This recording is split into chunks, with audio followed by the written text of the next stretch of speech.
இரு இரு இரு, நீ தான் அந்த ஊருக்கு புதுசா வந்திருக்க கூர்க்காவா? ஆமா. எத்தனை நாள் ஆச்சு வந்து? 10 நாள் ஆச்சு. சரி சரி, எனக்கு 2 கருது கொடு. குடிக்கும்போது வேணும்னா இப்ப கேக்குற? அட எச்சி வருதுடா, குர்ரா. இல்ல இலை தனியா தின்னு வாந்தி பேதி வந்து சாவ போறடா, குர்ரா. எனக்கு தானே போதும், உனக்கு என்ன? சார் வடகரி வடகரியாலும் தொடகரியாலும் போலாக்குது. என்னையா அது? சாப்பிடுங்க சார். ஏய், என்னடா பண்ண? ஐயா, எங்கேயோ போயிட்டீங்க. என் மேல தப்பு இல்லைங்கிறத தெரிஞ்சுக்கிட்டு அன்னப்பறவை பாலையும் தண்ணியை பிரிக்கிற மாதிரி நியாய அநியாயத்தை பிரிச்சு பார்த்து உருப்படியா ஒரு தீர்ப்பை சொன்னீங்களே, ரொம்ப நன்றி ஐயா. நீங்க நல்லா இருக்கணும். அந்த 2 நாளும் சின்ராச கையிலேயே பிடிக்க முடியாது.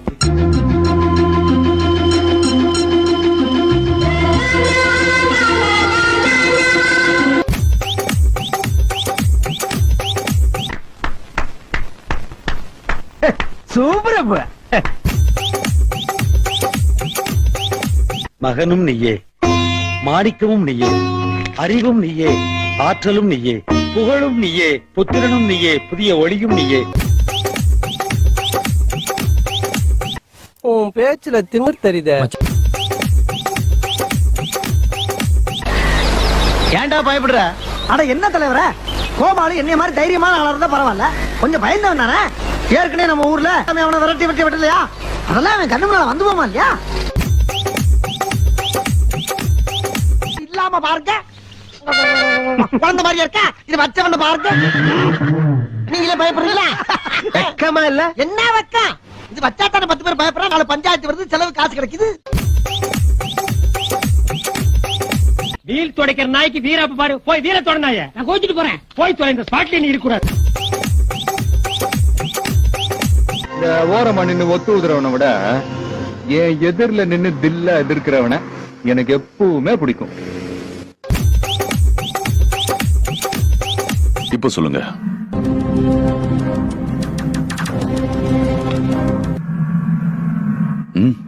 சொல்லுங்க.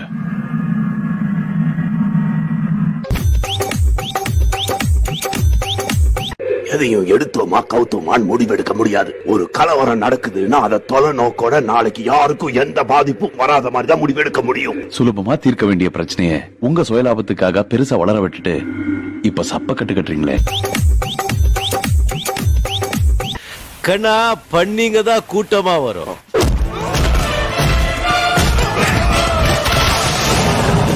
சிங்கம் சிங்கலா தான் வரும். இந்த பிழைப்பு பிழைக்கிறதுக்கு நீங்க 2 பேரும் என் கூட சேர்ந்து பிச்சை எடுக்கலாம். போது டியூட்டிக்கு போகையா. அப்போ லவ் ஒன் சைடா? பக்கத்துல இருந்து சொல்றதுக்கு பயமா இருந்தா லாங்ல நின்னு ஐ லவ் யூ சொல்லிட்டு ஓடிட வேண்டியதானே நீங்க? இன்னுமா இதுகளை திங்கிற? ஆமாண்ணே, சின்ன வயசுல இருந்து பழகி போச்சுனே.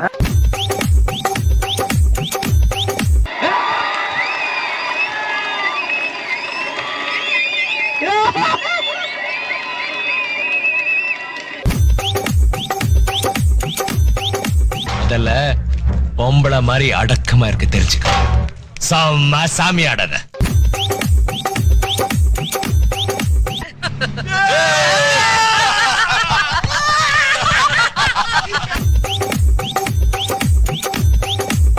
அக்கறகாரங்கிறனால அடியோட விட்டுட்டானுங்கடா. வேற தெருவா இருந்தா கொத்துக்கறி போட்டு குஸ்கா கட்டி இருப்பாங்கப்பா.